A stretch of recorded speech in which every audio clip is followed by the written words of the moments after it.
Hello, and welcome to Starting Points, where one thing leads to another. Last time I mentioned that thinking of the word or the plant, teasel, reminded me of a dear old friend. And I asked my wife, Marty, I said, Marty, do you, when you hear the name of any plant, does that associate to somebody that you know? And she thought for only a few seconds, and a smile crossed her face, and she said, yes, Joe Pieweed. And I said, Joe Pieweed. Yes, she said that reminded her of this friend, and I had met this friend on occasions, and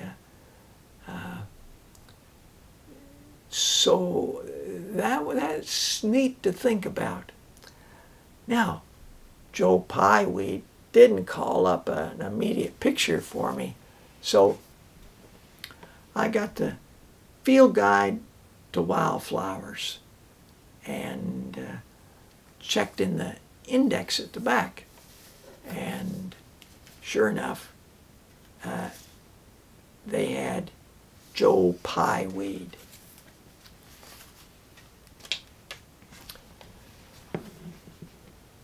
Not only did they have Joe Pieweed, which it said was mainly coastal plain Nova Scotia, which Cape Breton would fit the bill there, but there's a sweet Joe Pieweed and a spotted Joe Pieweed and a hollow Joe Pieweed as well. Now, the sweet Joe Pieweed has 4 leaves around at given points along the stem. The spotted Joe Pieweed has 5 leaves around it, and its stem is spotted. And the hollow Joe Pieweed had 6 leaves around it and was hollow. Now, this is one of the things that Peterson does, is he has little arrows to point to, one telling a feature. The spots on that stem would mean that's spotted Joe Pieweed.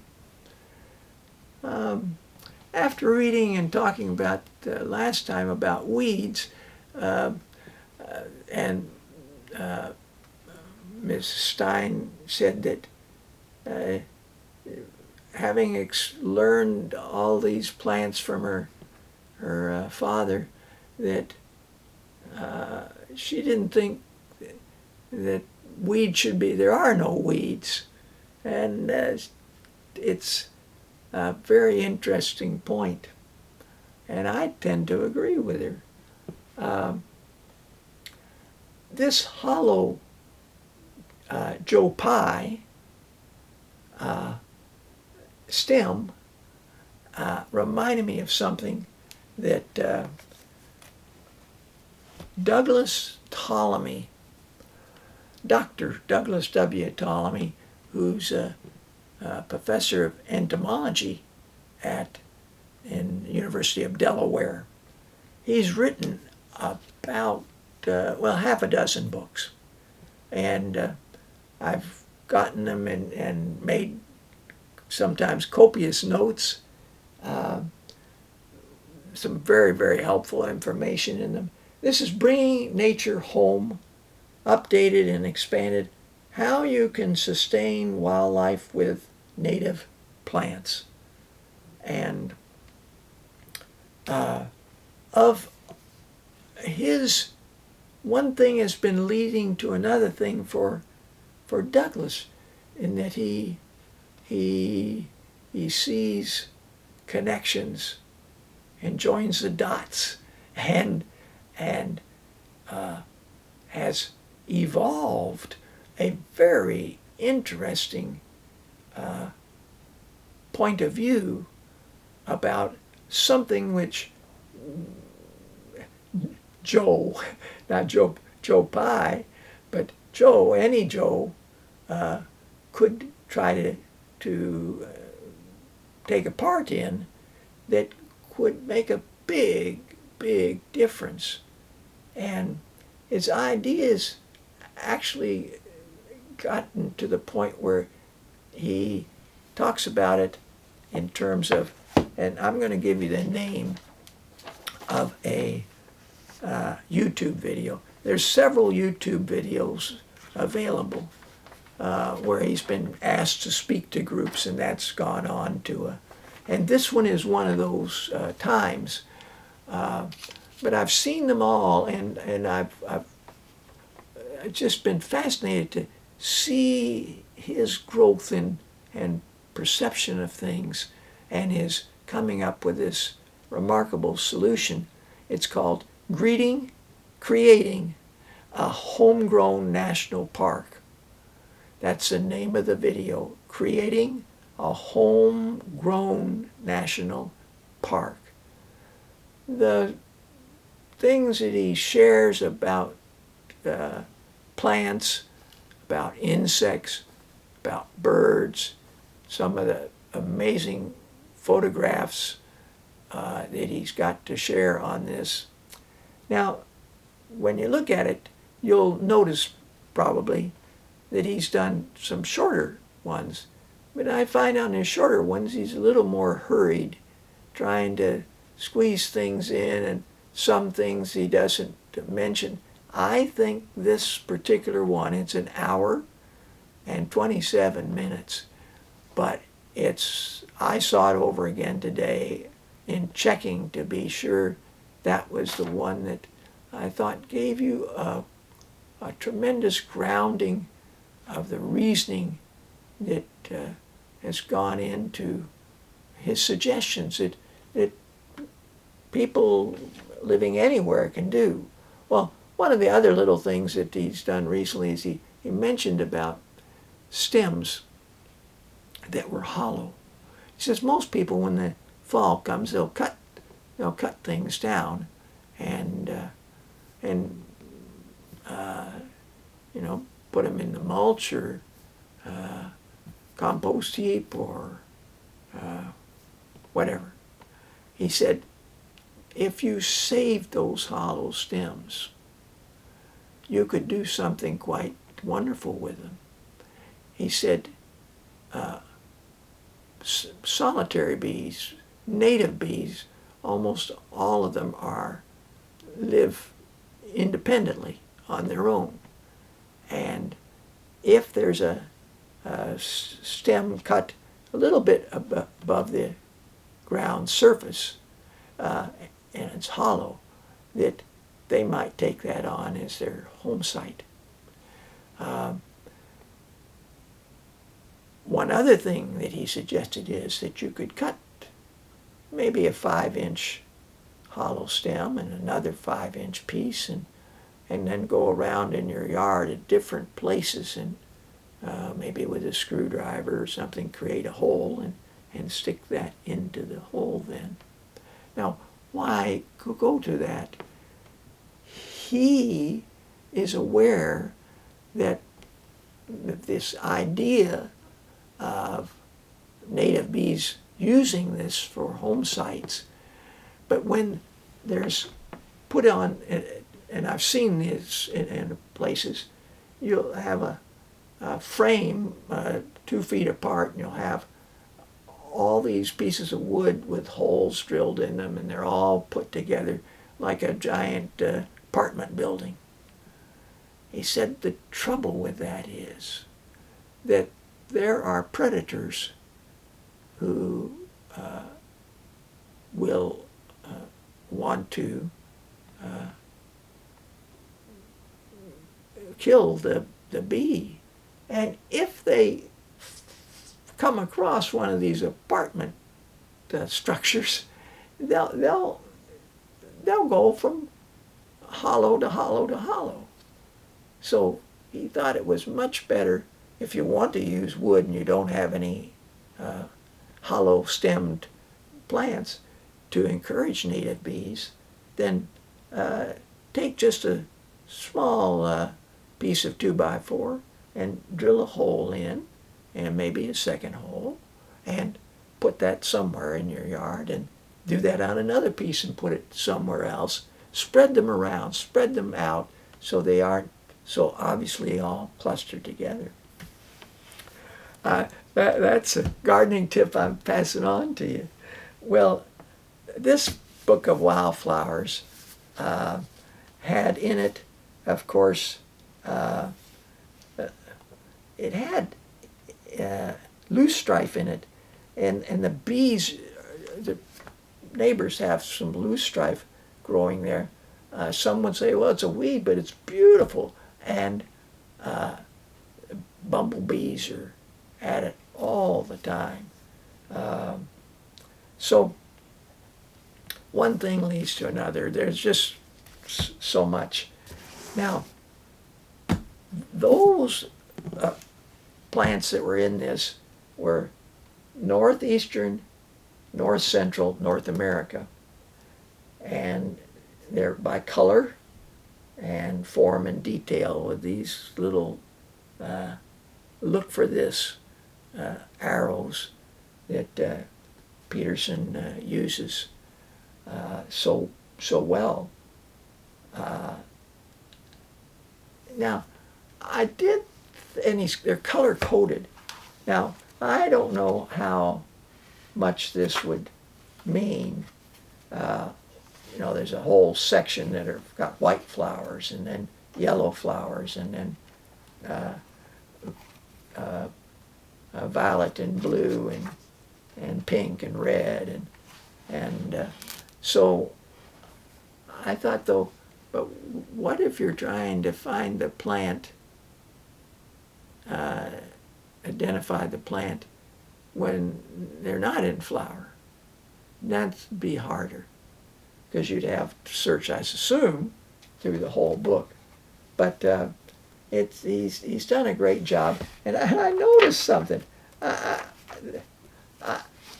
In here was an index card that I must have written 50 years ago with a list of certain plants, purple vetch, harebell, daylily, eyebright, hop clover, St. John's wort, fireweed, goldenrod, thistle, knapweed, nettle, lilies of the valley, Joe Pye weed, and I even written the page number there to 298, yarrow, burdock, spotted touch-me-not or jewelweed, and that was about the first time about then I really started getting interested in plants, and I was in my mid-20s, so the interest stays, and you may not follow up on it as much for a long time, but when you do have time again, maybe some spark will spark that. Here is a book called Wildflowers of the World.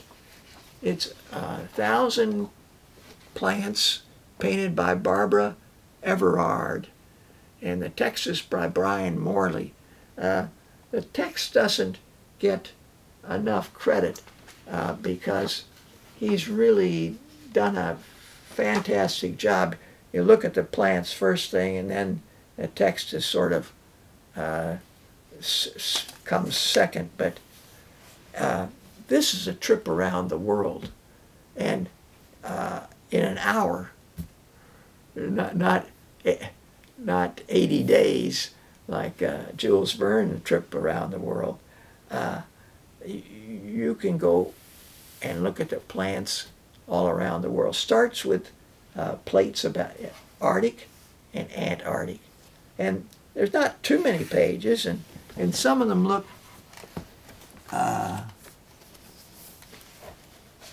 sort of small. Well, I mean, they're growing in pretty harsh climates and all. And then here's a honesty. This is growing in our backyard, but it comes from Europe.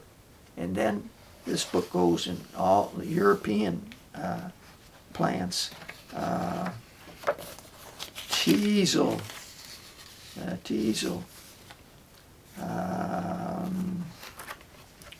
Pomegranate shows the developing of the seeds. I think of seeds when I think of pomegranates. So then goes to the Mediterranean, and loads of plates in the Mediterranean. There's the artichoke. We can grow them here.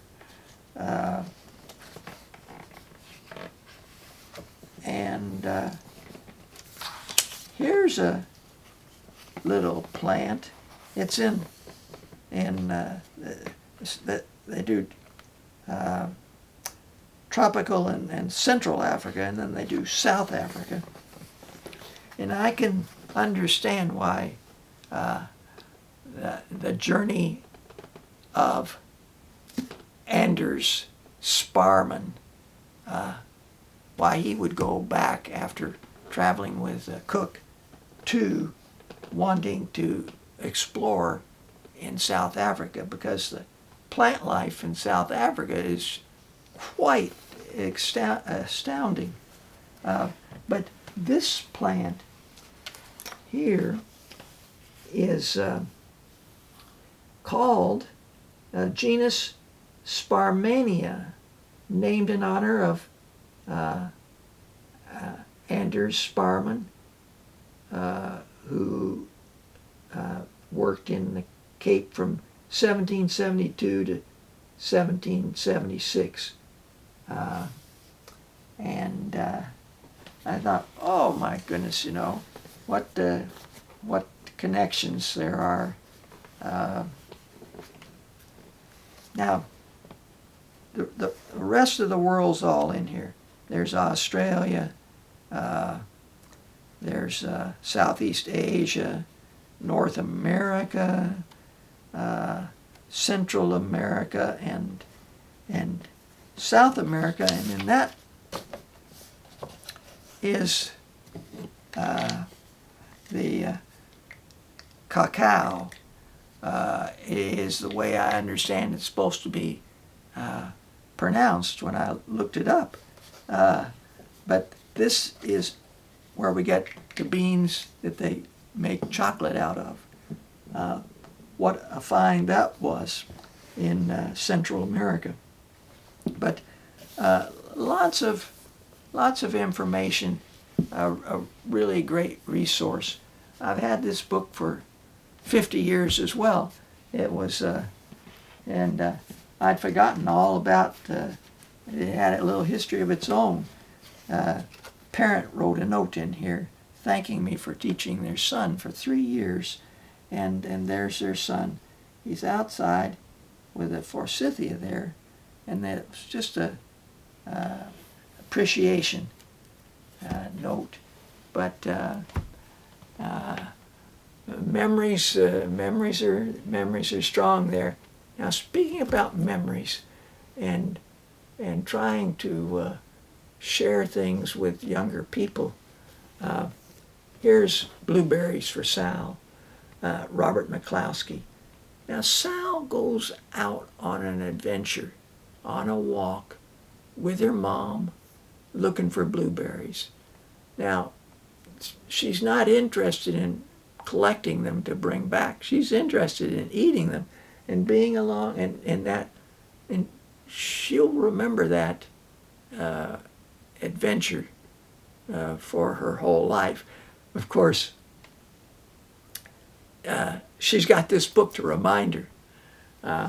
I'd never seen this picture. The paperback editions don't show this picture, but there's a picture in the back here of Robert McCloskey, and I'd never seen a picture of him. And beside him are his daughters Sally and Jane, and so that sharing those memories and no one can take that away from you. Here's a wildflower alphabet that I came across that I really love.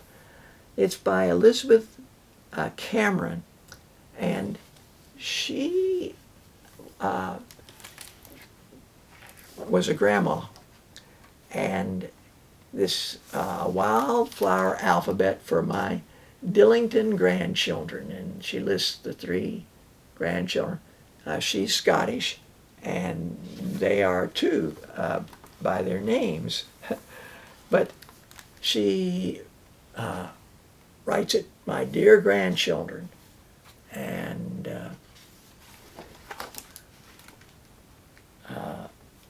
she wants to share with them some of the beauty and love of the wildflowers that are in Scotland. And so each one gets painted. This